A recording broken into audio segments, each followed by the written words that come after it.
کرنا ہے۔ پہلا سوال ہے کہ اب یہ چوروں اور ڈاکوں کی کوئی ہمیں تفریق تک کو پتہ چلے کہ اس ملک میں چور اور ڈاکو اور شریف آدمی، اچھے اور برے کی تمیز کا آج تک ہمیں نہیں پتہ چل سکا۔ جب یہ پچھلے دنوں 2017 سے یہ شروع کام ہو گیا تھا، 16 سے ہی بلکہ نواز شریف صاحب کے خلاف، تو میں نے قومی اسمبلی میں یہ بات کی تھی۔ میں نے کہا بات ہے کہ یہ وہی نواز شریف ہے جس کو آپ نے پہلے جنرل پرویز مشرف کا طیارہ گرا رہا تھا، اور ایک بہت بڑا قومی مجرم، بہت بڑا لٹیرا، بہت بڑا ایک دہشت گرد آپ نے بنا کے قوم کے سامنے پیش کیا، اور اس نواز شریف کو آپ نے جیل میں ڈالا، سزائیں دیں، آخر اس کے ساتھ مکمکا کیا، اس کو این آر او دیا اور 10 سال کے لیے وہ چلا گیا۔ 10 سال بعد وہی شخص، وہی دہشت گرد، وہی جو آرمی چیف کا طیارہ گرانے والا، وہ قومی مجرم، وہ آ کے ملک کا وزیر اعظم بنا۔ آپ نے آصف زرداری پہ 7 سال جیل میں رکھا، دنیا کا بدنام زمانہ، دنیا کی کرپشن، دنیا کی لوٹ مار، دنیا کا لٹیرا سرے میل، وہ ساری گینگ، آصف زرداری اتنا بڑا لٹیرا، 7 سال کا مجرم 7 سال بعد رہا ہوتا ہے، وہ صدر پاکستان بنتا ہے۔ اس کے بعد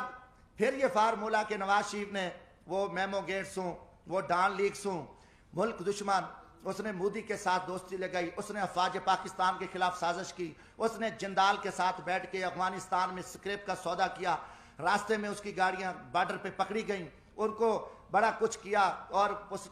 کے بھائی کے اوپر شہباز شریف، اس کی بیٹی، ان کے بھتیجے، سب قومی مجرم ڈکلیئر ہوئے، جنہوں نے اساس اداروں کے قومی راز امریکن کو دیے، مودی کو دیے، ان کی نواسی کی شادی میں اس نے شرکت کی، اس کو، اور اربوں کا وہ مجرم ہے۔ اب اس کو آپ پکڑ لیتے ہیں، اچانک وہ مجرم، اس کی سپریم کورٹ بیٹھتی ہے، سزائیں ہو جاتی ہیں، نائل ہو جاتے ہیں، وہ بیمار ہوتا ہے، اس کو ماضی کی طرح بھگا دیتے ہو۔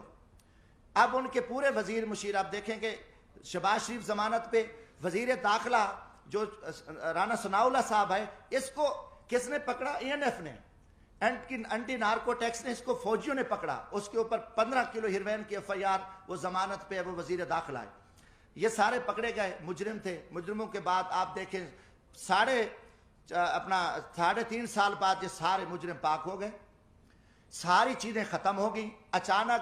مکمکا ہوتا ہے، اچانک سودے بازی ہوتی ہے، اچانک عدم اعتماد آ جاتا ہے، اور وہ سارے چور لٹیرے جو افواج پاکستان کے خلاف گالیاں دینے والے، قومی راز دینے والے، پاکستان کو لوٹنے والے، وہ گینگز آ کے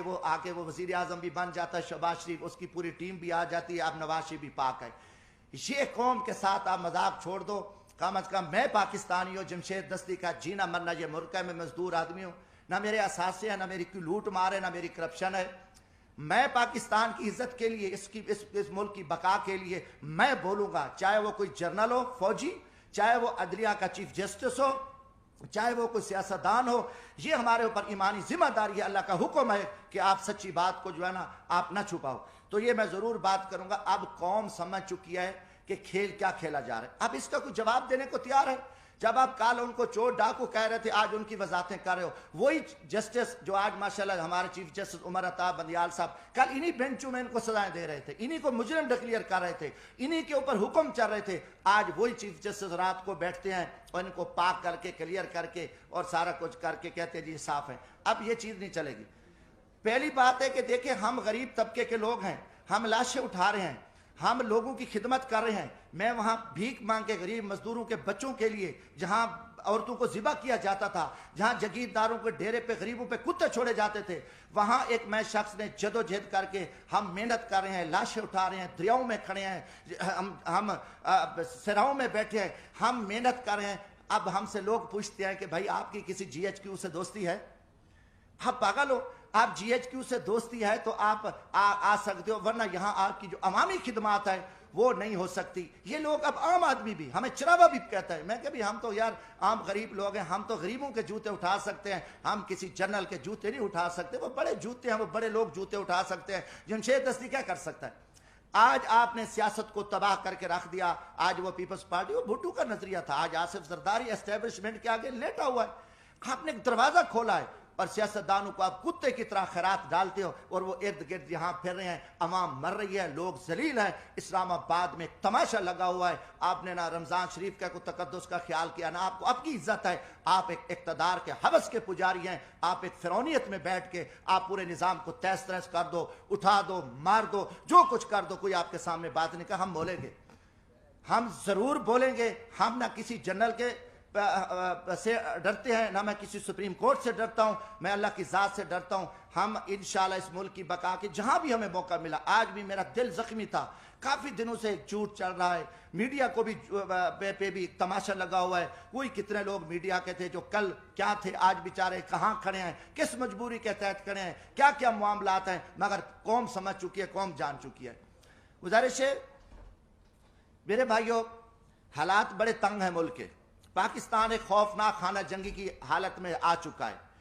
ان کے آگے سب کچھ پڑا ہے، ان کے آگے اختیارات بھی ہیں، ان کی ٹیبل پہ کھانے ہزاروں چیزیں ہیں، سب کچھ پڑا ہے، مگر ان کو زمینی حقائق کا پتہ نہیں ہے۔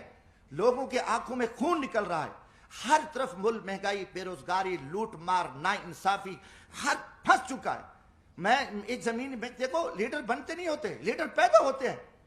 آپ جب جی ایچ کیو سے لیڈر بنا کے قوم پہ مسلط کرو گے تو یہ تباہی کریں گے، انہیں عوام میں کیا جا کے کرنا ہے، انہوں نے تو لوگوں کو ذبح کرنا ہے، نہ ورکر کلاس بچی ہے، نہ کوئی چیز بچی ہے، سب کچھ آپ نے تہس تہس کر دیا۔ زمینی حقائق کچھ اور ہے۔ میرا تعلق ایک جھاڑو والے طبقے سے ہے، ایک ریڑھی والے، رکشے والے، ایک ہاری طبقے سے ہے۔ میں عوام میں دیکھ رہا ہوں کہ عوام میں جو لاوا پک چکا ہے، وہ ٹھیک ہے، آپ کا خوف ہے، آپ کا دبدبہ ہے، آپ کا تھانہ ہے، آپ سے ڈرتے ہیں، مگر اس کا انجام خوفناک ہوگا۔ پاکستان ایک خانہ جنگی کی حالت میں، آپ کو پتہ بھی نہیں ہے کہ ملک کے کیا حالات بن چکے ہیں۔ آپ بند کمروں میں بیٹھ کے، فرعونیت میں بیٹھ کے، آپ سب چوروں کو، لٹیروں کو، کرپٹ لو، ہم آپ سے پوچھیں گے، یہ سوال میں جی ایچ کیو سے بھی کرتا ہوں کہ یا کل یہ چور، ڈاکو، لٹیرے، بدماش ہیں تو پھر ہم چوریاں کرتے ہیں، ہم ڈاکے مارتے ہیں، ہم لوٹتے ہیں، پھر یہی طریقہ ہے کہ جب سب لٹیرا، ڈاکو، ملک دشمن، ملک کا وزیر اعظم بنے، ملک کے وزیر بنے، عہدے بنے، تو پھر یہی طریقہ صحیح ہے۔ اب عوام کو، عوامی لوگوں کو، عوامی نمائندوں کو آپ ذبح کر کے، آپ نے گیٹ نمبر 4 کھول کے پوری قوم کو ذلت اور رسوائی کے سامنے کھڑا ہے۔ ہم اس نظام کو نہیں مانتے، آپ جتنے چھپے رہو، آپ اس ٹائم بے نقاب ہو، قوم آپ سے سوال کرتی ہے، جمشید دستی پوری قوم کو نمائندہ ہے۔ میں عام آدمی میں آپ سے پوچھتا ہوں کہ یہ تماشے کیا لگے ہوئے، یہ کتنا عرصہ آپ نے یہ تماشے لگا کے آپ پاکستان کو بند گلی میں دھکیل دیا ہے۔ دوسری چیز ہے، میں کسی کا وکیل نہیں ہوں، جس طریقے سے آپ نے اس